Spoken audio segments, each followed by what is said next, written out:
ஆண்டவரால் ஆசீர்வதிக்கப்பட்ட அருமையான தேவ ஜனங்களே, இன்று நாம் வாசிக்கக்கூடிய தலைப்பு என்னவென்றால், கடன் தொல்லையா?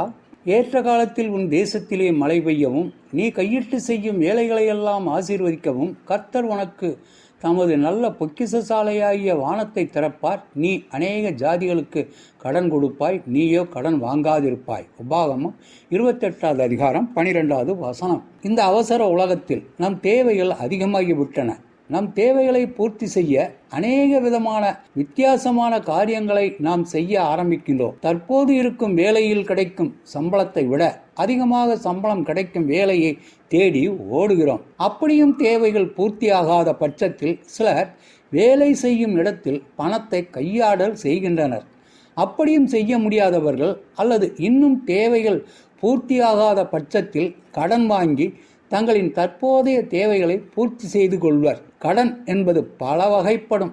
கைமாற்று, மாதாந்திர தவணை முறை, வீட்டுக்கடன், கல்விக்கடன், நகைக்கடன் போன்ற இதர கடன்களாகும். கடன் தானே வாங்கியுள்ளேன், நான் திருப்பி கொடுத்து விடுவேனே என்று நாம் சமரசம் செய்ய முயற்சி செய்யலாம். ஆனால் தேவன் என்ன கூறுகின்றார் என்றால், அவருடைய கட்டளைகளின்படியெல்லாம் கவனமாய் உண்மையாய் செய்யும் பொழுது பூமியில் உள்ள எல்லோரை பார்க்கிலும் உன்னை மேன்மையாக வைப்பார். நீ உள்ளிலும் வெளியிலும் ஆசீர்வதிக்கப்பட்டிருப்பாய். உன் பிள்ளைகளும் உன் மிருக ஜீவன்களும் ஆசீர்வதிக்கப்படும். நீ ஆகார குறைவின்றி இருப்பாய். உன் சத்துருக்கள் உனக்கு முன்பாக நிற்காமல் ஓடிப் போவார்கள். நீ கையிட்டு செய்யும் எல்லா வேலையிலும் ஆசீர்வதிக்கப்படுவாய். பூமியின் ஜனங்களெல்லாம் உனக்கு பயப்படுவார்கள்.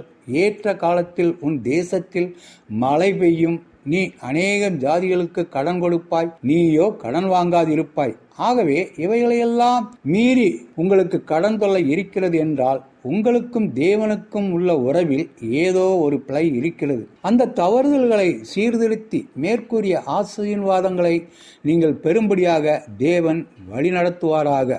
ஆமென். ஒருவரிடத்தில் ஒருவர் அன்பு கூறுகிற கடனே அல்லாமல் மற்றொன்றிலும் ஒருவனுக்கும் கடன்படாதிருங்கள். பிறனிடத்தில் அன்பு கூறுகிறவன் நியாய பிரமாணத்தை நிறைவேற்றுகிறான். அவன் நித்தம் இறங்கி கடன் கொடுக்கிறான். அவன் சந்ததி ஆசீர்வதிக்கப்படும். இறங்கி கடன் கொடுத்து தன் காரியங்களை நியாயமானபடி நடப்பிக்கிற மனுஷன் பாக்கியவான். சங்கீதம் 112வது அதிகாரம் 5வது வசனம். ஆண்டவர் தாமே நாம் அனைவரையும் ஆசீர்வதிப்பாராக. ஆமென்.